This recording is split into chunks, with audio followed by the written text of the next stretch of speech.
Ito tayo kay Percy Lapid. Sino nga ba si Percy Lapid, mga kababayan? Si Percy Lapid po ay isang journalist or isang mamahayag, no? Namamahayag siya sa isang radyo na hindi ko alam kung ano istasyon yan. At nakatira po sa Las Piñas na pinatay po at ang pinagbintangan nga ng pumatay sa kanya at ang mastermind ay si Bantag. No? Si Bantag po ng Bucor, correct me if I'm wrong. Si Bantag, no? Kilala nyo yung wanted. Si Bantag daw ang mastermind sa DWIZ. So ngayon, mga kababayan, lahat po ng sinabi ni Percy Lapid patungkol po, no, sa pagtatraidor ni Sara daw diyan kay BBM, totoo po. Bakit? Si Percy Lapid po nagsalita po October 2024. October 2024 nagsalita na si Percy Lapid nito, buhay pa siya. Ngayon po si Percy Lapid matagal nang patay. Pakinggan ninyong mabuti kung gaano katotoo at accurate 100% na sinabi niya ay totoo. Buhay pa siya nito. Pakinggan ninyo, mga kababayan. Nag-trending po ito ngayon. Kasi po, mga kababayan, ang sinabi po ni Percy Lapid ay may kinalaman po diyan sa impeachment ni Sara. Buhay pa si Percy Lapid niyan, alam na niya ang mangyayari sa impeachment at ano ang resulta ng impeachment. Tandaan ninyo, wala pang impeachment nangyari dyan. Kaya kamakailan lang ang impeachment na nag-umpisa at kamakailan lang ang impeachment may nagpasa. 2022, sinabi ni Percy Lapid. Pero, 2025 na po ngayon. Totoo, 100% accurate ang kanyang prediction. Ito po. Ito, mas naniwala pa ako kay Percy Lapid kaysa kay Rudy Baldwin. Ito, pakinggan ninyo Intindihin ninyong mabuti. Tandaan ninyo, mga DDS. Si Percy Lapid na mismo nagsabi. Mga kaibigan, para masiguro ang panalo ni Sara Duterte, ito tatapatin ko kayo. Yan, yung kampo ni Bongbong Marcos, kung nakikinig kayo, wala na sa oposisyon ang kalaban nyo. Di ba? Yung kampo daw ni Bongbong Marcos, hindi na ang Dilawan, Pinklawan ang kalaban nyo, PBBM. Kung di, ang kalaban ng ninyo, kasama ninyo. ang kalaban ni PBBM, yung kasama niya, sino ba? Sara. Lahat pwede nang gawin ngayon. Nakikita na ninyo ang senaryo. Supreme Court Justice, isa o dalawa na lang yata. Bali, isa na lang ang appointed yata ni Pinoy dyan, isa na lang. Isa na lang ang appointed ni Pinoy dyan, si Marvic Leonin. And the rest, puro appointed ni Digong. Totoo, di ba?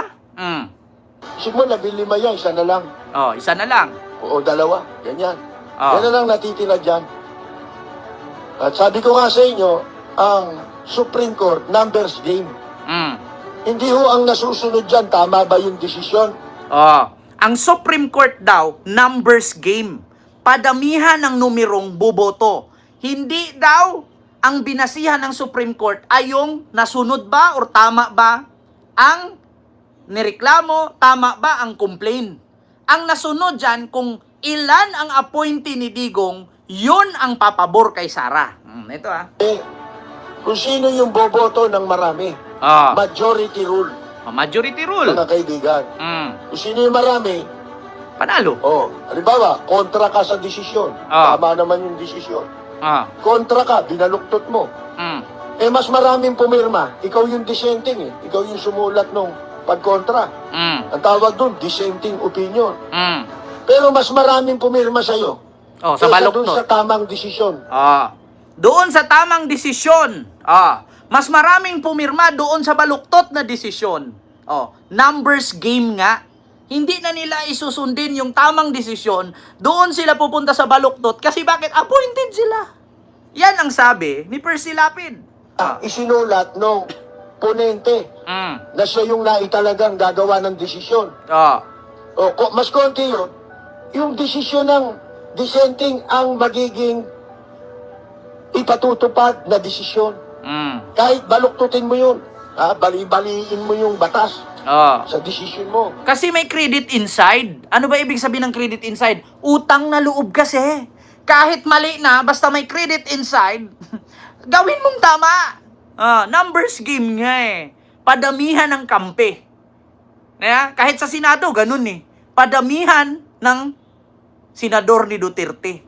Di ba? Padamihan ng kaalyado. Wala silang pakialam kung mali or sakto or tama, basta sa kanila. Credit inside ang nangunguna. Sa madaling salita, utang na loob. Hindi Basta maraming pumirma, mas lamang ang pipirma sa'yo, yun ang ipapatupad na desisyon. Di ba? Mga kaibigan. Di ba yung tatay ni Bongbong? Ang nagsabi niya, politics is addition. Merong may hawak ng alas, hindi kayo. Sino susundin ng Korte Suprema? Kayo? O yung nag-appoint sa kanila? Kung dadating tayo sa puntong yan, sino ang mas matimbang? Yung na-appoint? Mga kaibigan. Or yung Sabi ko nga sa inyo, numbers game yan. numbers Kahit game? ano pa sabihin ninyo. Pag sinabi nyong numbers game, para ka lang tumataya sa waiting yan. Numero ang pinagbabatayan. Kung madami kang, halimbawa, numero mo, number 5. Kung tinayaan mo yan, 1,000 piso, puro number 5. Kung maraming tumaya sa number 5, panalo ka. Kasi ang dami mong tinaya eh. Di ba? Hindi desisyon. Mga kaibigan, numero ng pipirma. Mga kaibigan. Di ba, mga kababayan, narinig ninyo? Totoo lahat. Ako, sa totoo lang, sabi ko nga mga kababayan, ano kayang gagawin ng... Ako, you know, napadigong tuloy ako. You know, mga kababayan, ito tayo mga Pilipino. Alam ko, ang Pilipino, almost 120 million. Kasali na doon, yung mga marunong ng magsalita, bumoto. Hindi kasali doon yung mga bata na mga minor de edad. So sabihin natin 150 million Pilipino. 150 million Pilipino. Sa ngayon, napagtanto-tanto at napag-isip-isip ko, mga kababayan, tanungin ko kayo, press 1 kung may tiwala pa kayo sa gobyerno, press 2 kung wala na. Kasi napagtanto-tanto ko mga kababayan, ganito napagtanto-tanto ko, ang mga mamamayang Pilipino ngayon, 50% na wala ng gana sa gobyerno, 50% may gana pa sa gobyerno. Kasi ako sa totoo lang mga kababayan, pagdating sa kapulisan, hindi ka 100% nagtitiwala. Kasi bakit? Minsan yung pulis sangkot sa ganito. Minsan yung pulis siya pa yung nangunguna sa gulo. Pagdating naman sa politiko, wala ka ring tiwala kasi may politiko na pagkaharap mo, mabuti. Pagtalikod mo, ang laki pala ng nanakaw. Pagdating naman sa korte, kapag mayaman ka, papaburan ka. Pag mahirap ka, kulong ka. Di ba? Pagdating sa Kongreso, ganun din. Pagdating sa Senado, ganun din. Pagdating sa Korte Suprema, ganun din ang pananaw ng tao. So anong dapat gawin nating ordinaryong mga Pilipino o tao sa Pilipinas para matigil yung mga yan?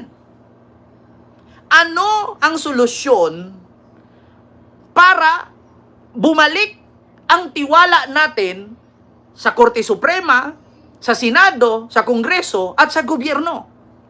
Ano ang dapat gawin?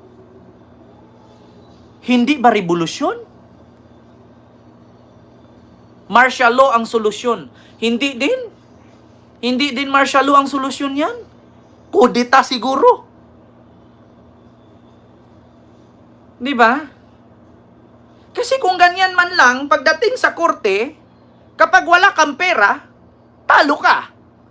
Pagdating sa Senado, kapag mayaman kang kaalyado, paboran ka. Kapag ordinaryong tao ka, nganga ka. Sa Kongreso, ganun din. Walang pinagkaiba. Sa kapulisan, ganun din.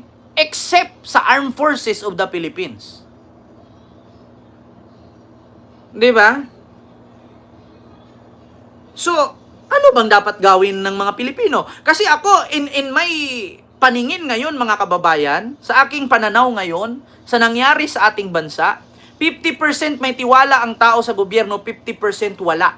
Kaya napansin ninyo, mga kababayan, patayan dito, patayan doon, rape dito, rape doon, shabu dito, shabu doon. Hindi nyo ba napapansin, mga kababayan? Hindi nyo napapansin? Halos na lang balita, patay, nakaw, rape, sunog, baril, shabu, adik.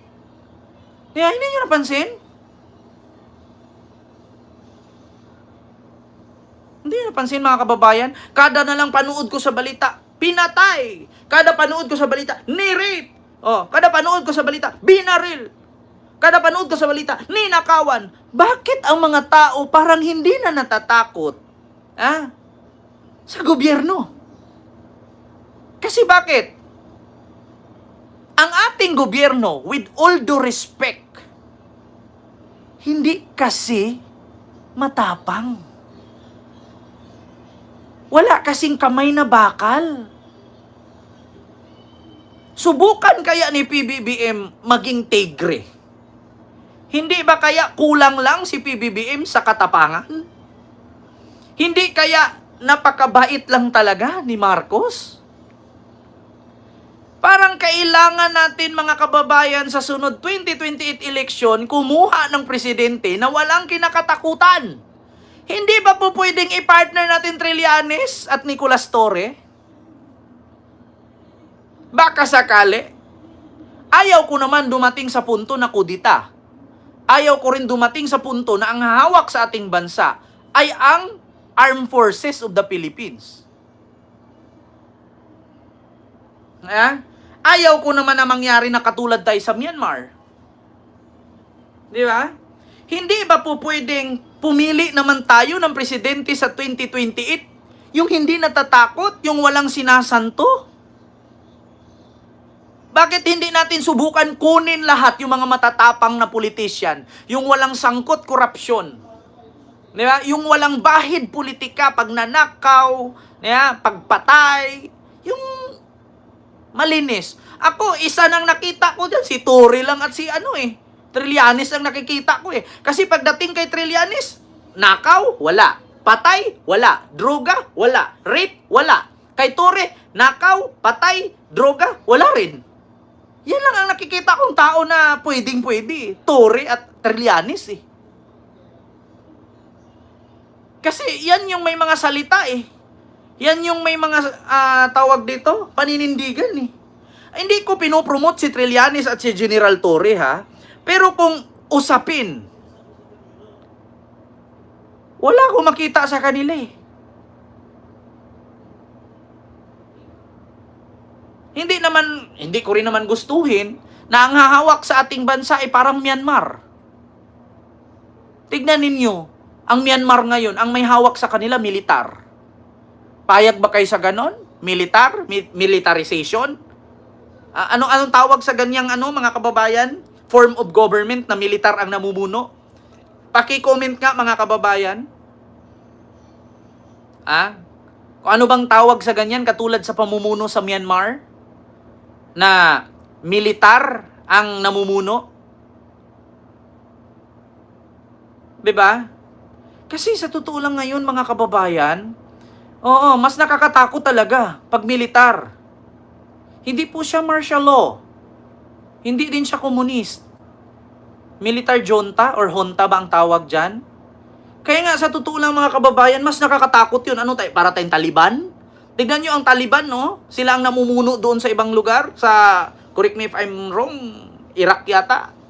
Afghanistan? Taliban? Di ba? Anong kind of government yung katulad sa Myanmar?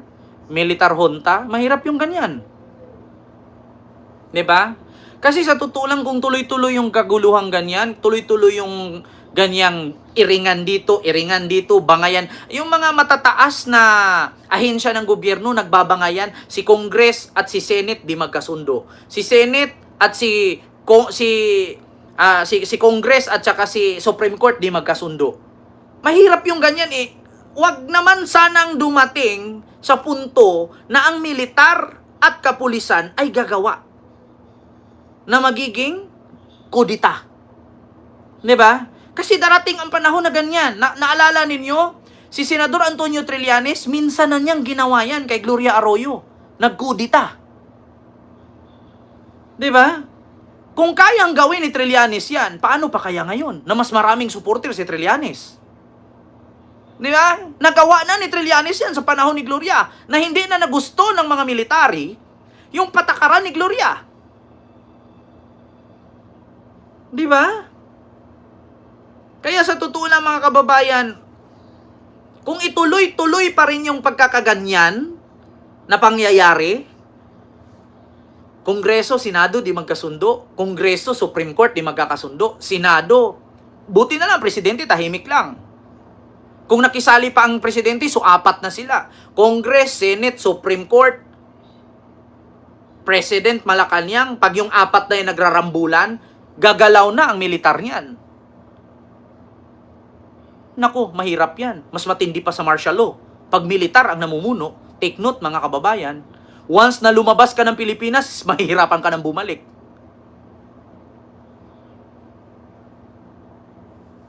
Di ba?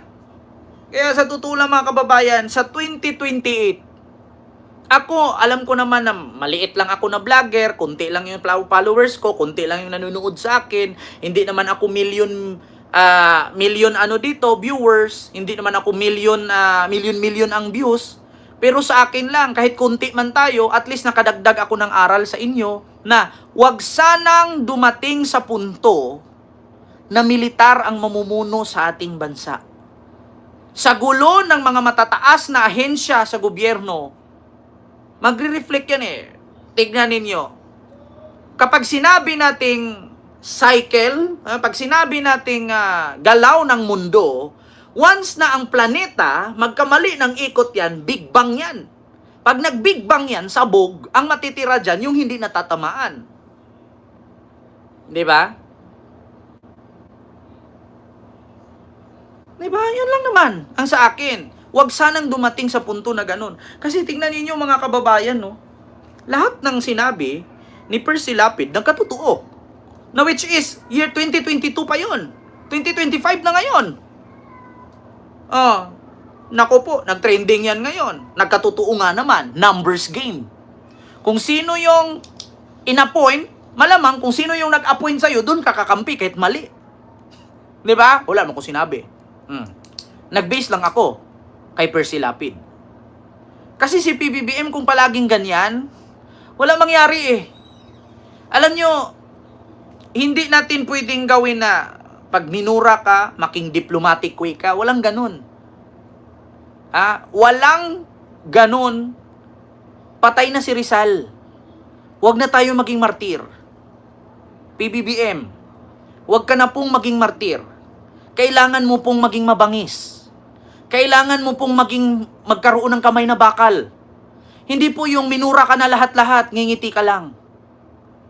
Kasi kapag ang taong mga sumuporta sa iyo at yung mga taong galit sa iyo, hindi magkasundo yan, magkakagulo. Mawawalan ka ng kapangyarihan, darating ang panahon kung palagi kang ganyan. Ito, advice ko lang to bilang isang vlogger. Bilang isang ordinaryong Pilipino, at meron po tayong malayang pamamahayag. Kapag palaging ganyan ang ating presidente, ngingiti lang, kahit inapakan, niura ka na. Darating ang panahon na kapag ang supporter ng kabila ang magbabanggaan, gulo ang kalalabasan. Diba? Kasi ang Pilipinas, para ka lang nagtanim ng kamatis eh.